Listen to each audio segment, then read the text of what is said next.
Katika hadithi za Kigiriki, mwanamke aitwaye Pandora anasemekana kuwa binadamu wa kwanza kuishi duniani. Basi hatimaye mmoja wa miungu alimkabidhi kisanduku kizuri, lakini akamwambia asikifungue kamwe. Kile ambacho hakujua ni kwamba kisanduku kile kilikuwa kimejaa aina zote za nguvu, zingine nzuri, lakini nyingi zilikuwa mbaya na za uharibifu. Basi hatimaye udadisi wa Pandora ulimshinda kama hadithi inavyosema, na akafungua kifuniko cha kisanduku kile. Alipotambua kile kilichoanza kumwagika kutoka ndani yake, alijaribu kukifunga, lakini ilikuwa tayari imechelewa. Kila kitu kibaya, kila uovu ulikuwa tayari umetoka na kuenea duniani. Basi jambo moja ambalo hakulijua ni kwamba alipofunga kisanduku haraka, alizuia tumaini lisitoroke duniani, na sasa tumaini lilikuwa limefungwa milele ndani ya kisanduku cha Pandora. Kweli, kwa bahati nzuri, hiyo ni hadithi tu.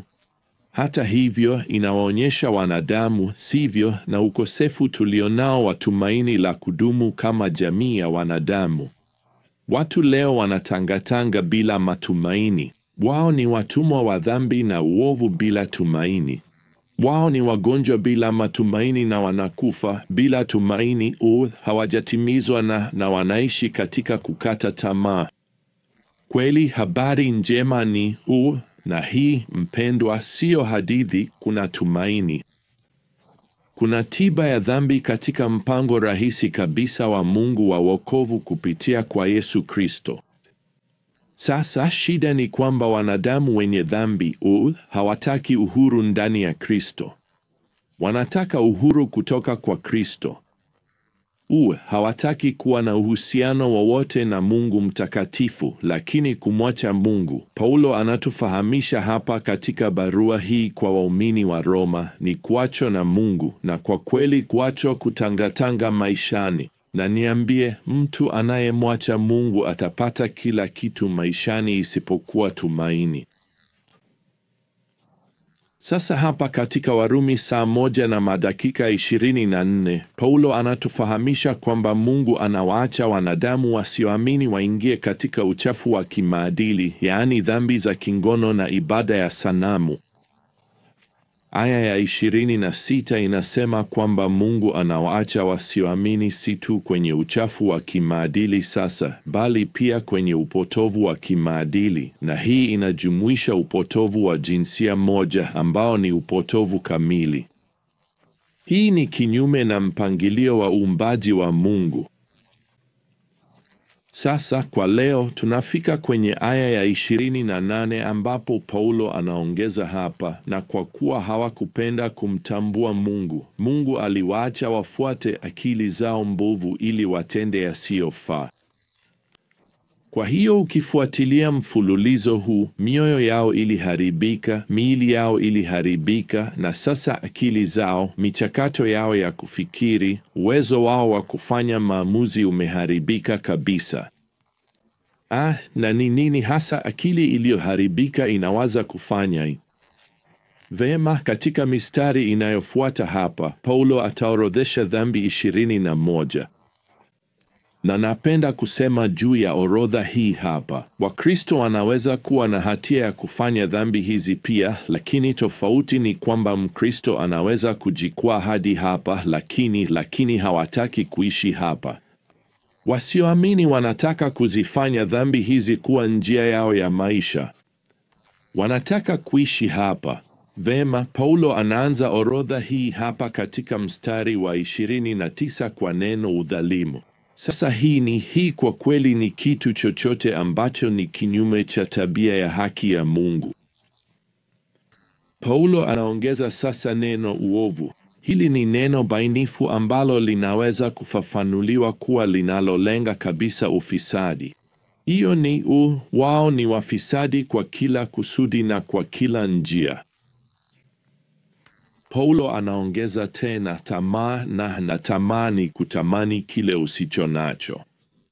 Kwa maneno mengine ni hamu ya kutaka zaidi. Mikakati ya matangazo siku hizi inacheza na mioyo yetu yenye tamaa, ikitushawishi kwamba tulicho nacho hakitoshi, si kipya vya kutosha, si cha haraka vya kutosha, si cha kusisimua vya kutosha, si kikubwa vya kutosha. Kwa kweli, tunashawishika kirahisi sana kwamba hatuna vya kutosha. Paulo anataja uovu unaofuata. Ubaya ni furaha katika kuwadhuru wengine. Inayofuata katika orodha hii ya dhambi 21 inakuja wivu. Sasa wivu ni tofauti na kutamani. Unaweza kufikiria tofauti kwa njia hii. Tamaa inataka kitu ambacho huna. Wivu unataka kitu ambacho mtu mwingine anacho. Katika Mathayo 27 tumepewa ufahamu kuhusu viongozi wa kidini waliomchukia Yesu. Mstari wa 17 unatueleza hapa katika sura hii, Pilato akawaambia, mnataka niwafungulie nani? Baraba au Yesu anayeitwa Kristo? Kwa maana alijua kwamba walikuwa wamemtoa kwa sababu ya wivu. Basi Yesu alikuwa na mamlaka, nao wakamwonea wivu. Alikuwa na umaarufu kwa watu wengi, nao wakamwonea wivu. Walitaka kile ambacho Yesu alikuwa nacho. Nadhani ni jambo la kuvutia kwamba karibu na neno wivu hapa kwenye mstari wa 29 kuna neno uwaji. Hii kwa kweli ndiyo kitendo cha ubinafsi wa hali ya juu kabisa, kuchukua uhai wa mtu mwingine. Sasa Paulo anataja pia mtazamo wa ugomvi. Ugomvi ni neno linalomaanisha kupenda kubishana. Baadhi ya tafsiri zinatumia neno mjadala, lakini mjadala hauoneshi chuki na uchungu ulio nyuma ya neno la Kigiriki linalotumika hapa kwa ajili ya ugomvi. Ifuatayo tuna neno udanganyifu. Udanganyifu ni ujanja, ni ulaghai. Katika kizazi cha Bwana, neno hili lilitumika kuelezea chambo kinachotumika kutega wanyama, kama vile chambo ili kukamata samaki. Naam, hii inafuatwa hapa katika mstari wa 29 na neno ubaya. Uovu ni unyama. Neno la Kiyunani ni neno la mchanganyiko linalochanganya maneno mabaya na neno tabia. Kwa maneno mengine, mtu mwenye nia mbaya ana tabia mbaya. Wao hupenda tu kuwaumiza watu wengine na wanafanya hivyo kama sehemu ya maisha yao. Sasa Paulo anaongeza kwamba wale ambao wamekabidhiwa kwenye akili potovu, anaandika hapa kwamba wao ni wasengenyaji. Sasa neno hili linamaanisha kunong'ona. Haya, umesikia kuhusu hili? Huyu ni mtu anayetumia ulimi wake kuharibu sifa ya mtu mwingine. Kama unataka kumzuia msengenyaji kabla hajaanza kukuambia kuhusu mtu mwingine, muulize tu, haya, je, huna shida nikikununulia maneno yako? Hilo litakatisha mazungumzo mara moja. Sasa orodha inaendelea hapa kwenye mstari wa 30 na neno wachongezi. Msengenyaji hunong'ona kwa faragha, wanajaribu kuharibu sifa ya mtu kwa siri. Lakini mchongezi ni mtu anayeharibu sifa ya mtu hadharani. Wao huzungumza waziwazi. Sasa katika orodha hii ya dhambi 21, Paulo anaongeza maneno wachukizao Mungu, na kwa kweli hilo linawakilisha karibu kila mtu anayemkataa Kristo. Inashangaza kwamba hili linakuja baada ya wasengenyaji na wachongezi wanaosema vibaya kuhusu sifa za watu wengine. Basi wachukizao Mungu huzungumza dhidi ya Mungu, wanataka kuharibu sifa ya Mungu. Sasa neno linalofuata kwenye orodha hii ni jeuri. Mtu mwenye jeuri kimsingi ni mtu mwenye kiburi na anayependa kutisha wengine, na Paulo anaendelea kutaja dhambi za kuwa na majivuno na kujisifu. Watu hawa basi huwa wanajisifia kila mara kuhusu wao wenyewe. Ifuatayo ni wavumbuzi wa maovu, na hii inaelezea watu ambao daima wanatafuta njia mpya za kutenda dhambi, na hiyo ni kwa sababu dhambi imewatawala akili. Wanaipenda na wanatafuta njia mpya za kuifanya.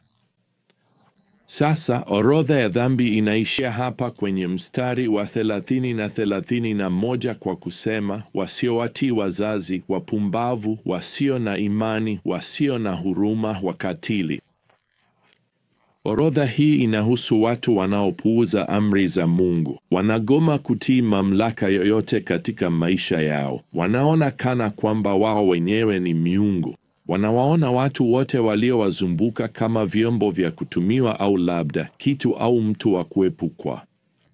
Sasa lazima nikuambie, ukisoma orodha hii na mimi sijui kuhusu wewe, lakini mimi natamani kwenda kuoga.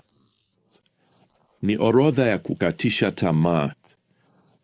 Ni chafu, sivyo? Na kupitia tu orodha hii inatukumbusha kile ambacho sisi sote tunaweza kufanya. Lakini ukiamini, bado hatujafika kabisa chini kabisa ya shimo.